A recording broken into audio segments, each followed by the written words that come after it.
আসসালামু আলাইকুম। আজ চলে আসছে নতুন একটি ভিডিও নিয়ে কীভাবে বেড়া কাটিং ব্লাউজ কাটিং করতে হয়। তো চলুন তাহলে দেখে নিই। তো প্রথমে কাপড়টি একটা ভাঁজ করে নিয়েছি, আর এই ভাঁজের উপর থেকে আমি উপরে একটু বাদ দিব। তার জন্য আমি একটু হাফ ইঞ্চি পরিমাণ কাপড়টিকে কেটে নিয়ে দাগ দিয়ে দিয়েছি, আর নিচে আমি আরেকটা কাটিং নিয়েছি। আর এটা কিন্তু আমার সেলাই ভিতরে যাবে। আর নিচে যে দাগটা আমি দিয়েছি সেখান থেকে আমি ঝুলের মাপটা দিয়ে নিব।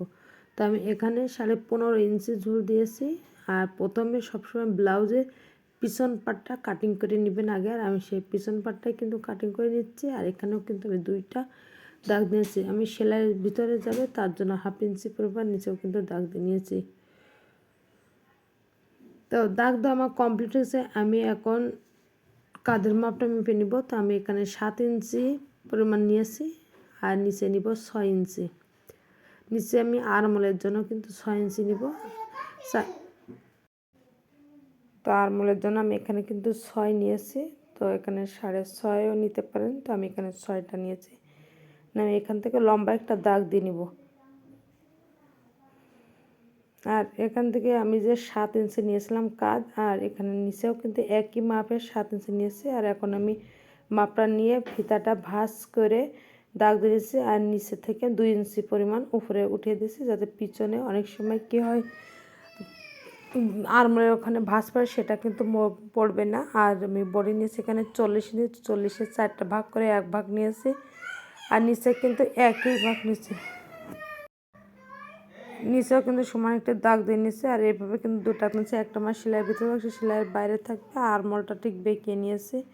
বেঁকিয়ে আমি এইভাবে একটা রাউন্ড করে নিচে, আর এটা কাটতেও কিন্তু আমার সুবিধা হবে।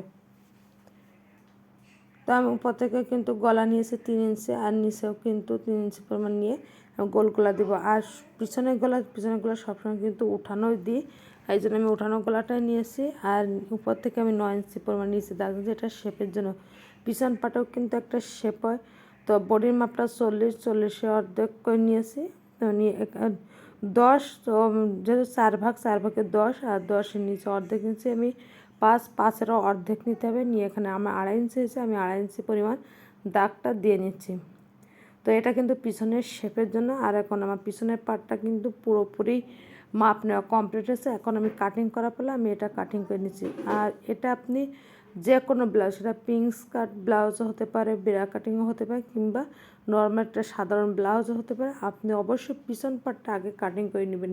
পিছন পার্টটা আগে কাটিং করে নিলে কিন্তু একটা ব্লাউজ কিন্তু পরে সামনের পার্ট কাটতে খুবই সুবিধা, আর একেবারে ইজিলি আপনি কেটে দিতে পারবেন। তো আমার ভিডিওটা আপনারা প্রথম থেকে শেষ পর্যন্ত দেখবেন। ইনশাল্লাহ আপনারা বাসাতে কিন্তু এরকম ব্লাউজ বানিয়ে কিন্তু গায়ে দিতে পারেন, কিংবা আপনারা চাইলে অর্ডারও নিয়েও কিন্তু এই কাজটা করতে পারবেন। তো পিছন পাটটা আমার যেহেতু কাটা কমপ্লিট হয়েছে, আমি এক পাশে সরিয়ে রেখেছি। আমি এখন সামনের পাটের জন্য তো আমি কাপড়টা ভাঁজ করে নিয়েছি পিছনের পাটটা সরিয়ে রেখে, আর এইভাবে ভাঁজটা করে। আর এখন আমি সামনের পাটটা কিন্তু একটু বেশি করে ভাঁজ করে নিয়েছি। আর যে পাশে আমি ভাঁজ করেছি, যে পাশে আমার বন্ধ ছিল, সেই পাশে কিন্তু আমি 2 ইঞ্চি পরিমাণ রেখে 2 ইঞ্চি পরিমাণ মাপ নিয়ে আমি কেটে লম্বা একটা দাগ দিয়ে নিয়েছি। আর এটা কিন্তু অবশ্যই করতে হবে, যেহেতু এটা আপনি বেড়া কাটিং বানাবেন, সেক্ষেত্রে অবশ্যই এটা করতে হবে। আর এখন আমি পিছনের পাটটা সামনের পাটে রেখে দেবো। তবে আমি যে মাপটা নিয়েছিলাম দাগ, সে দাগ থেকেই কিন্তু পিছনের পাটটা আমি বসিয়ে দিয়েছি। একেবারে মানে প্রথম থেকে কিন্তু দিয়ে নিই। আর এখন যে আরমোলটা মাপ নিয়েছিলাম পিছনে, সে আরমোলের পাশ দিয়ে কিন্তু আমি এইভাবে দাগটা দিয়ে নিচ্ছি। আর এইভাবে দাগটা নিয়ে আমি পিছন পাটটা সরিয়ে রাখবো। তো এইভাবে নিলে কি হয়, আপনার সামনের পাটটা আপনি ইজিলিভাবে মাপ নিতে পারবেন এবং কাটিংটা করে নিতে পারবেন। তো আমি পিছনের পাটটা একটু গলাটা ছোটো ছিল, সামনের পাটে আমি 5 ইঞ্চি পরিমাণ দিয়েছি। তো সেই অনুযায়ী 5 ইঞ্চি পরিমাণ দাগ দিয়ে কিন্তু নিয়েছি। আর এখন গোল রাউন্ড করে নিল। চাইলে আপনারা এখানে ভি গলা কিংবা আপনাদের পছন্দ গলাও দিতে পারেন। আমি এখানে গোল গলা দিয়েছি। আর এখানে কাঁধ থেকে আমি নিচে 11 ইঞ্চি পরিমাণ দাগ দিয়ে নিয়েছি।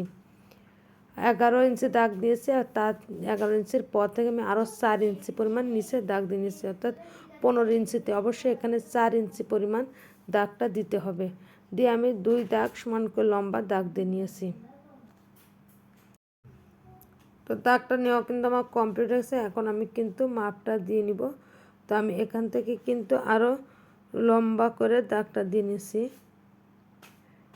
তো এইভাবে দাগটা নিতে হবে। আর এখানে আমি কিন্তু 2 ইঞ্চি পরিমাণ লম্বা আর বেশি দিয়েছি, এক্সট্রা আমি 2 ইঞ্চি পরিমাণ দিয়েছি। ঠিক দুটো পাশ কিন্তু একইভাবে দিতে হবে। দিয়ে আমি এভাবে একটা ঘর মতো করে নিচ্ছি। আর এখান থেকে কিন্তু আমার মাপটা শুরু হবে। তো এখানে কিন্তু আপনারা একটু মনোযোগ সহকারে দেখবেন, তাহলে কিন্তু একটা বেড়া কাটিং খুব সহজে আপনারা কাটিং এবং সেলাই করতে পারবেন।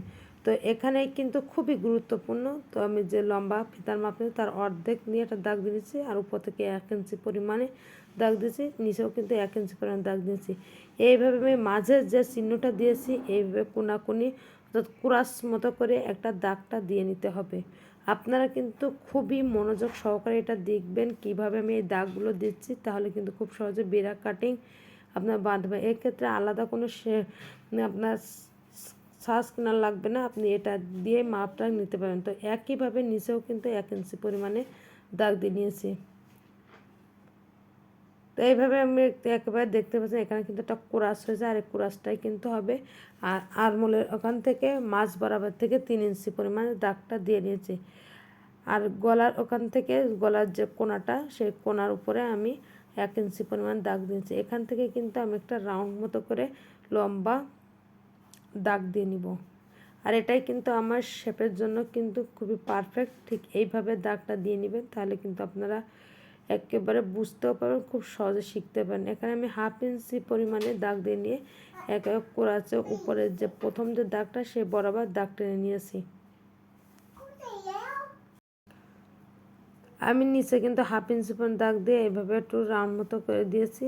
আর এইভাবে মাপটা কিন্তু নিয়েছি খুব সহজ। আর সামনের পাট অবশ্যই তালপাট দিতে হবে, সেটা আপনি কামিজ কিংবা যে কোনো ব্লাউজের ক্ষেত্রে অবশ্যই সামনের তালপাটটা দিয়ে নেবেন। এখন আমি ভিতর থেকে মাপটা দিয়ে নিব। তো আমি এখান থেকে মাপটা নিয়ে আমার 7 ইঞ্চি হয়েছে, আর নিচের ঘর থেকে 3 ইঞ্চি, মোট আমার 10 ইঞ্চি হয়েছে। আর এখন আমি বাইরের পাশে মাপটা নিব 10 ইঞ্চি পর্যন্ত। তো 10 ইঞ্চি আমার যেখানে যাবে ঠিক সেখানে দাগটা দিয়ে নিব। আর এখানে আমার 10 ইঞ্চি এসেছে, এখান থেকে আমি লম্বা একটা দাগ দিয়ে নিব।